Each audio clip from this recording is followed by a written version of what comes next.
What's up, guys? It's TheMildOtaku here, bringing you One Piece chapter 794, Sabo's Adventure. Though Oda should have really changed it to Sabo's tragic flashback. Now, in the beginning of this chapter, we're at Kairos' house, and it's on the east side of Dressrosa, just up on this one hill called Karta. Now we got the Dressrosa champs over there at Kairos' house. We got Luffy, Zoro, Robin, Frankie, Usopp, Law, Sabo, Kairos, and we got none other than the man himself, crusty ass Bellamy. Now I gotta be honest, why the heck is Bellamy there? He has done nothing to help whatsoever in this arc. He's actually been undermining the people, and he's been a really big hindrance to taking down Doflamingo. Heck, you got all the Dressrosa champs over there. Everyone has helped in some way. They've all contributed to the downfall of Doflamingo and taking him out of power at Dressrosa. Bellamy's the only one there who doesn't belong there. They should have just dumped his ass over there in the palace shelter, where they're keeping all the Coliseum fighters that also happen to be some pirates that helped during the revolution. They should have just dumped his ass over there. Now this is worrying me. This is making me think that Bellamy has the possibility of being a Nakama, Luffy's next crewmate, and no, we don't need that. Man, heck, Bartolomeo's not even there, and like a lot of people actually like him. You know, to me he's a pretty decent character. So yeah, I don't think Luffy's crew needs any more males. They got enough male genitals and freaking testosterone up in Luffy's crew. I don't think we need another male. You know, the ratio of women to men in Luffy's crew, it's ridiculous. So that's why I think the next crew member should be a female. You know, to at least try to somewhat balance out the ratio of guys to girls. And I thought in the beginning of this arc that the two prime contenders for that spot in Luffy's crew is basically Viola and Rebecca. But heck, I don't even like Rebecca no more. She had potential in the beginning of this arc, but she already blew it. She does the same thing. This entire arc, her battle sequence is just dodge, dodge, dodge, cry, cry, dodge, dodge, dodge, and then cry some more. That's been her entire battle sequence throughout this entire arc. Now Viola's got real potential. Her clairvoyance ability is very useful in like scoping out, you know, the enemy, and if they're ever looking for something, just scoping out the entire area and the territory all around them, and seeing how many enemies they'll be encountering and facing all around them. And it's a very good, useful ability to have. And she has a really good combination with Usopp. Her and Usopp make a great tag team, because she could be the one giving him the directions, and then he'll just shoot wherever she's telling him to. You know, Sanji already likes her. Sanji already trusts her, and surprisingly, she likes Sanji back. That's a shocker, you know. And she might be the one that can like tame Sanji finally. I'm not saying Sanji's not gonna do anything perverted anymore, but she can tame him to a certain extent, and he'll have some self-discipline and self-control. And what she can bring to the group is basically she's a dancer. You know how everyone in Luffy's crew is like something?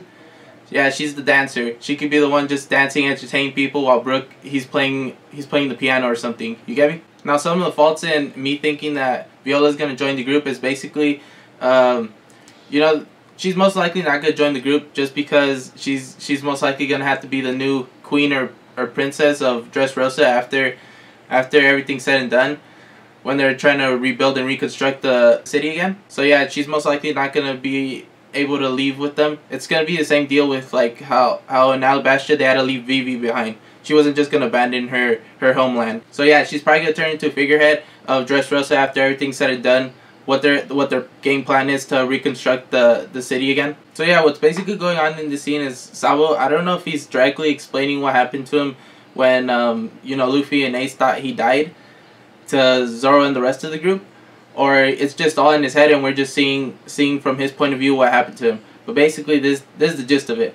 When Sawa got blasted by the cannon when he was inside his little boat, he got burned and he was about to die and drown. But Dragon shows up out of nowhere and saves him. So yeah, Dragon shows up out of nowhere and saves him, like most of us thought. So after that, Sabo just wakes up. He doesn't know where he's at. He doesn't know who he is, but he just wakes up right there in one of the bases of the Revolutionary Army. So yeah, he wakes up in one of the bases of the Revolutionary Army. He completely lost his memories. He has amnesia, and the only thing that he remembers is that he doesn't want to go back home with his noble family, because they're about to call up his parents and send him back home. But he said he doesn't want to return because he feels like he has no freedom there. He wants to be free. So after that, we could basically just assume Dragon's the one who raised him and he trained him. He took him under his wing, and we just skip ahead a lot of years, And now Sabo's already the chief of staff, and this is basically just during the time where the War of the Greatest, the Marine4 War happened, and this is just when it got out on the news that Whitebeard and Ace died. Yeah, so Sabo, he ends up reading on the newspaper that Ace died, and at first Sabo, he had already forgotten Ace, but apparently, or Sabo's memory came back to him as soon as he read that Ace had died on the newspaper. And to Sabo, that was basically the worst time. That's like one of the worst things that can happen to you. Forgetting that you had fam, and then basically you remembered you had fam, but it's already too late and you lost them. So after Sabo found out that Ace was his brother, Sabo, he just breaks down. He breaks down the exact same way that Luffy broke down when he saw Akainu, just pierce right through Ace and murder Ace right in front of his eyes. Sabo, apparently he broke down so much he fell unconscious for 3 straight days. When Sabo came to, he just had his waifu Koala, the bae, and he had his secondary girl Hack just right there waiting for him to wake up. Alright, fine, I'm just kidding about that one. But Koala is his bae though. That's something that's true. Yeah, so after that scene we cut to the Dressrosa arc. Everything's coming around full circle. Now we get to see how Sabo got to Dressrosa, and basically he was just on a mission to get Ace's Merma no Mi fruit. He just wanted it. And now we finally get to see the full-on conversation that Luffy had with Sabo, because when it happened, we just skip forward, and we don't know what the heck they were even talking about, what the heck happened. We just saw Luffy crying, and then that's it, walking away. But in this, we actually get to see Luffy's reaction. At first, Luffy was scared like he's seeing a ghost, but then he realizes that, yes, it's not a lie, it is Sabo. It is his brother. And then, it was a really emotional moment. Luffy even jumped on him.